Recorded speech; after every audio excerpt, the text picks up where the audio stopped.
جب اس مقام پر آئے ہیں مولا لشکر کے ساتھ تو لشکر پر ایسا پیاس کا غلبہ طاری ہوا کہ مالک اشتر دوڑتے ہوئے آئے تو مولا متقیان نے حکم دیا. مولا اپنے دلدل پہ سوار تھے. کہا کہ مالک 40 قدم آگے آپ دیکھیں گے تو صحرا انشاءاللہ. ابھی ہم جہاں سے چلے تھے لشکر والوں کو حکم دو کہ اس جگہ سے مٹی کو ہٹائیں. پتھر کے قریب آ کر اپنے ہاتھوں کو آسمان کی طرف اٹھایا اور یہ جملے کہے طابا طابا یا عالم یا طیبو ثابوسا شیما کو یا جانوسا تودیسا برجوسا.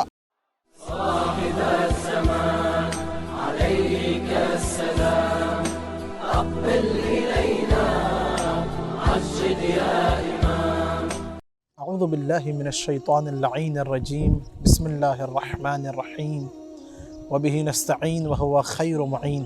زائرین گرامی، ناظرین محترم، خاتم الانبیاء علیہ السلام نے فرمایا تھا لو کان الاشجار اقلاما والبحار بدادا والجن والانس کتابا، کہ اگر دنیا کے سارے درخت قلم بن جائیں، سارے دریا سیاہی بن جائیں اور سارے جن و انس لکھنے والے بن جائیں، تب بھی علی کے فضائل اتنے زیادہ ہیں کہ یہ سارے جن و انس مل کر علی کے فضائل کو نہیں لکھ سکتے.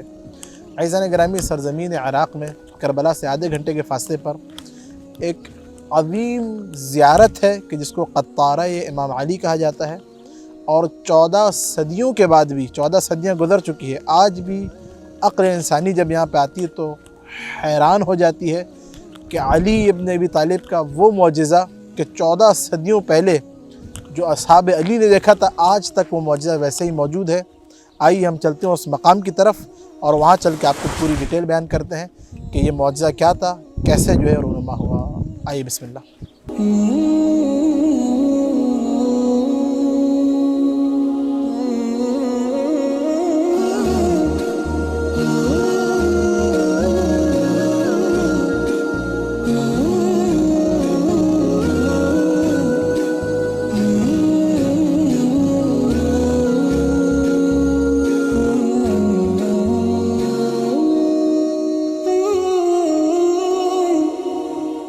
ناظرین گرامی، زائرین گرامی، یہ وہ مقام ہے کہ جہاں پہ مولا متقیان کے اعجاز امامت سے اس صحرائی علاقے میں اور اس پہاڑی علاقے کے اندر پانی کا چشمہ جو ہے وہ نکلا تھا. یہ دیکھیے مقام موجود ہے قطارہ امام علی کے نام سے. آئیے ہم اندر چلتے ہیں اور آپ کو اس مقام کی زیارت کراتے ہیں. زائرین گرامی، الحمدللہ ہم لوگ اس مقام کے مزار کے بالکل قریب آ چکے ہیں، اور اس روایت کو شیخ صدوق نے، شیخ مفید نے، ابن شہر آشوب نے نقل کیا کہ مولا متقیان جب جنگ صفین کی طرف جا رہے تھے تو یہ وہ جگہ ہے، اس علاقے پہ آ کے، بالکل صحرائی علاقہ، پہاڑ ہیں، چھوٹی چھوٹی جو ہیں چٹانیں ہیں. یہاں پہ اس مقام پر آ کر مولا یہ متقیان کا جو پورا لشکر تھا، لشکر پر شدید پیاس کا غلبہ طاری ہوا. یہ سارا وہ علاقہ آج بھی ویسے ہی ہے کہ جیسے 1400 سال پہلے تھا، ویسے ہی پہاڑ ہیں، ویسے ہی صحرائی علاقہ. تو اس مقام پر جب لشکر پہنچا ہے تو ابن شہر آشوب نقل کرتے ہیں، اور کیا خوبصورت روایت ہے. میں انشاءاللہ کوشش کروں گا ایک ایک جملہ بعینی ہی ویسے ہی آپ سب دیکھنے والوں کی گوش گزار کروں، آپ لوگوں کی نظر کروں ایک ایک جملے کو. جب اس مقام پر آئے ہیں مولا لشکر کے ساتھ تو لشکر پر ایسا پیاس کا غلبہ طاری ہوا کہ مالک اشتر دوڑتے ہوئے آئے اور ہاتھوں کو جوڑا. کہا یا علی، اب لشکر کے اندر طاقت نہیں کہ آگے بڑھ سکیں، اور پانی جو تھا وہ پانی بھی اب اتنا نہیں کہ سارا لشکر سیراب ہو سکے. تو مولا متقیان نے کہا یا مالک انشاءاللہ سیسقینا من ہاذہ المکان، ان قریب خداوند کریم ہمیں اسی مکان سے سیراب کرے گا. مالک کی آنکھیں پھٹی کی پھٹی رہ گئی. کہا مولا اس مکان میں، یہ صحرا، یہ پہاڑ، یہاں پانی کہاں ملے گا؟ تو مولا متقیان نے حکم دیا. مولا اپنے دلدل پہ سوار تھے. کہا کہ مالک 40 قدم آگے آپ دیکھیں گے تو صحرا انشاءاللہ. ابھی ہم جہاں سے چلے تھے تو وہاں سے مولا نے کہا 40 قدم چلو. 40 قدم چلتے ہوئے اس مکان پر اندر وہ چشمہ بنا ہوا ہے، انشاءاللہ ابھی ہم اندر بھی جائیں گے. اندر تک یعنی کہ جو پہاڑوں کے بالکل بیچ میں جو جگہ تھی وہاں تک مولا چلتے ہوئے آئے اور کہا مالک لشکر والوں کو حکم دو کہ اس جگہ سے مٹی کو ہٹائیں۔ جب کچھ دیر تک مٹی کو ہٹاتے رہے تو نیچے سے ایک کالے رنگ کا پتھر نمودار ہوا۔ پتھر کا نمودار ہونا تھا کہ لشکر والے حیران رہ گئے۔ مالک اشتر کہتے ہیں، شیخ صدوق نقل کیا اس روایت کو، اور عجیب ہے، مالک اشتر کہتے ہیں کہ ہم لشکر کے 40 پہلوان آگے بڑھے، مولانا نے کہا مالک اس پتھر کو اٹھاؤ۔ تو مالک کہتے ہیں کہ ہم 40 جو بہادر تھے لشکر کے وہ آگے بڑھے اور آ کے پتھر کو اٹھانا چاہا، خدا کی قسم ہم پتھر کو حرکت نہ دے سکے۔ جب امیر المؤمنین قائد غر المحجلین نے منظر دیکھا تو کہا مالک اب سب پیچھے ہٹ جاؤ، اور پھر مالک کہتے ہیں کہ میں نے دیکھا کہ مولا آگے بڑھے اور آگے آ کے مولا نے کچھ الفاظ کہے ہیں۔ یہ الفاظ بڑے عجیب ہیں، میں وہ روایت کے الفاظ آپ لوگوں کی سماعتوں کی نظر کروں۔ مولا آگے آئے اور آ کر مولا نے اس پتھر کے قریب آ کر اپنے ہاتھوں کو آسمان کی طرف اٹھایا اور یہ جملے کہے، طابا طابا یا عالم یا طیبو ثابوسا شیما کویا جانوسا تودیسا برجوسا آمین آمین رب العالمین رب موسیٰ و ہارون۔ پھر حضرت مالک کہتے ہیں کہ میں نے دیکھا مولانا نے بائیں ہاتھ سے اس پتھر کو اٹھایا اور دور تک پھینکا۔ جیسے ہی اس کالے پتھر کو اٹھا کے مولانا نے دور تک پھینکا تو ہم نے دیکھا کہ نیچے سے ایک صاف و شفاف پانی، مالک کہتے ہیں خدا کی قسم ہم نے ایسا پانی زندگی میں نہیں پیا تھا، شہد سے زیادہ میٹھا اور ایک لذیذ قسم کا پانی کہ جس کو سارے لشکر نے پیا، سیراب ہوئے۔ پھر مالک کہتے ہیں کہ اسی اسنا ہم نے دیکھا کہ سامنے ہی ایک راہب کا چرچ عبادت گاہ وہ بنی ہوئی تھی، یہاں پر اس کی شبیہ بنائی ہوئی ہے، ہم اس شبیہ کی بھی انشاءاللہ آپ لوگوں کو زیارت کروائیں گے۔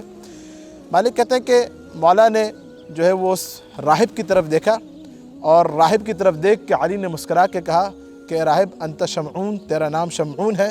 تو اس راہب نے گھبرا کے کہا خدا کی قسم میرا یہ نام میری ماں نے رکھا تھا اور اس نام کے بارے میں میرے اور اللہ کے علاوہ کوئی نہیں جانتا۔ مولا متقیان مسکرائے اور کہا کہ تو نے کیا انجیل میں پڑھ رکھا تھا کہ یہاں پر ایک پتھر ہے کہ جو آ کے آخری پیغمبر کا وصی آ کے اس پتھر کو اٹھائے گا جس کے نیچے سے پانی نکلے گا؟ یہ راہب آنکھوں میں آنسو اور کہنے لگا خدا کی قسم میں نے انجیل میں پڑھ رکھا ہے اور میرے اجداد کافی عرصے سے اس علاقے میں اس عبادت گاہ کے اندر انتظار میں تھے کہ وہ آئے اور آپ اس کی زیارت کریں، کسی کو وہ زیارت نصیب نہیں ہوئی اور میں وہ خوش نصیب ہوں کہ مجھے اس کی زیارت نصیب ہوئی۔ مولا متقیان کے ہاتھ پر وہ راہب اسلام لے کر آیا، جنگ صفین میں مولا کے ساتھ گیا اور پہلا وہ شخص ہے کہ جو شہید ہوا۔ جو اہم ترین جملہ ہے وہ جملہ یہ کہ راہب نے کہا کہ مولا یہ بتائیے انجیل میں جو میں نے پڑھ رکھا ہے کہ یہ جو چشمہ ہے اس چشمے کا نام کیا ہے؟ تو مولا نے کہا اس چشمے کا نام ہے زاحومہ اور یہ جنت کے چشموں میں سے ایک چشمہ ہے۔ 313 اوصیاء نے اس چشمے سے آ کے پانی پیا تھا اور میں وہ آخری وصی ہوں کہ جس نے اس چشمے سے پانی کو پیا ہے۔ عزیزان گرامی آئیے چشمے کی طرف چلتے ہیں۔ جو اہم ترین بات ہے جہاں جہاں تک میری آواز جائے گی، میں سارے زائرین سے جو عراق زیارات کے لیے آتے ہیں گزارش کروں گا کہ ضرور اس مقام پر آئیں، اس مقام کی زیارت کریں۔ اور اس چشمے کا معجزہ یہ ہے کہ ابھی بھی یہاں پر باہر بہت ساری عراق کے اندر مشہور کینسر کا مرض ہو، کوئی ایسا لا علاج مرض ہو کہ جس کی دنیا کے سارے ڈاکٹروں نے علاج سے انکار کر دیا ہو، اس چشمے کا پانی شفا کی نیت سے عقیدہ شرط ہے، عقیدے کے ساتھ، علی کی محبت کے ساتھ، علی کے معجزے پہ یقین رکھتے ہوئے آ کے اس چشمے کے پانی کو شفا کی نیت سے پیے، اس کو شفا ضرور ملتی ہے۔ آئیے اب ہم چلتے ہیں اندر چشمے کی زیارت کے لیے، اور چشمے کی زیارت کر کے انشاءاللہ ہم ایک مقام اندر اور ہے اس کی بھی آپ کو زیارت کرائیں گے۔ آئیے بسم اللہ۔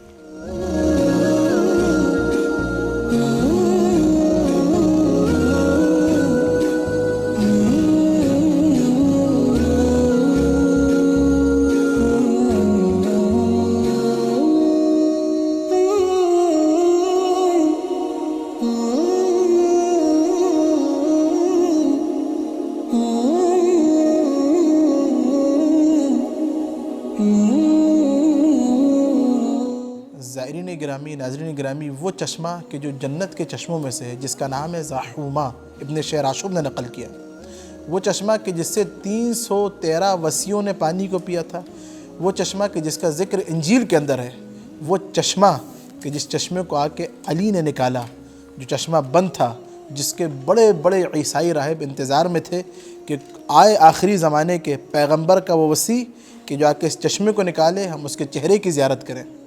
تو آئیے اس چشمے کی زیارت کرتے ہیں۔ اس چشمے کا معجزہ آج بھی یہ ہے کہ اگر کوئی مریض اس چشمے سے پانی پی لے، اسے علی ابن ابی طالب کے طفیل خدا شفا دیتا ہے۔